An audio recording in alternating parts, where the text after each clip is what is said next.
JK Rowling has reacted to the outpouring of grief as the nation mourns the death of Queen Elizabeth II, the longest-reigning monarch in British history.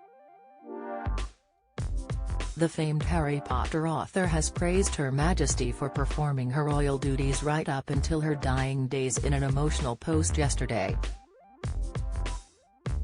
The 57-year-old reflected on the Queen's reign as she admitted the head of state is all the British public has known for the past 70 years. The acclaimed author offered some kind words as the nation begins 10 days of mourning following the monarch's death. The Queen died peacefully at Balmoral yesterday as senior royals rushed to be at her bedside.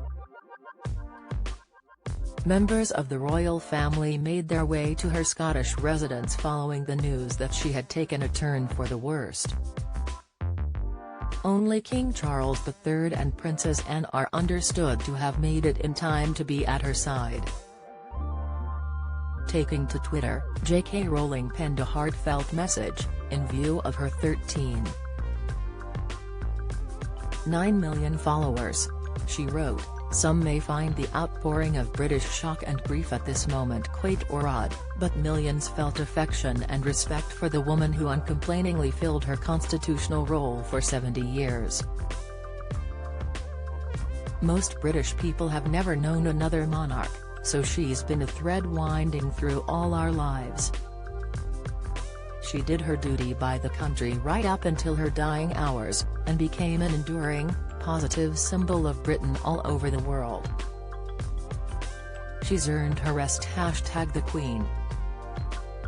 Social media users flocked to comment on the post, as fans reacted to the devastating news.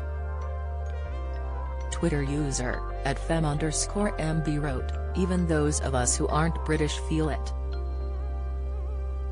She was a constant in all our lives, an example of grace, dignity and unwavering devotion to duty." Tyler Hills penned, "Nobody finds it odd for the UK. She's a figurehead who didn't make anyone's lives worse or better. Easy to be beloved when you're a symbol." Charles Ray added, "Affection and respect, those are words you don't hear much of nowadays, and we are all the poorer for it. She was, if not the mother then the grandmother of the nation, and we mourn her loss." Rod Stewart devastated after family loss hours before Queen dies. Latest feels as if Britain is crying. Joan Collins pays tribute to Queen. Tributes Tony Osmond deeply saddened as he recalls meeting Queen royals. In a statement at 6:30 p.m. on Thursday, Buckingham Palace said, "The Queen died peacefully at Balmoral this afternoon. The King and the Queen consort will remain at Balmoral this evening and will return to London tomorrow." Charles has become King Charles III, having acceded to the throne immediately on the death of his mother, and Camilla is now Queen consort. It comes as the UK has entered a period of national mourning for the beloved Queen, who dedicated her life to royal duty and for most Britons is the only monarch they have ever known, with crowds gathering outside Buckingham Palace in central London last night.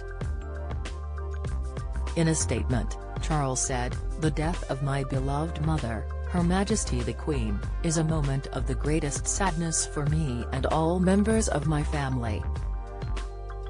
We mourn profoundly the passing of a cherished sovereign and a much-loved mother.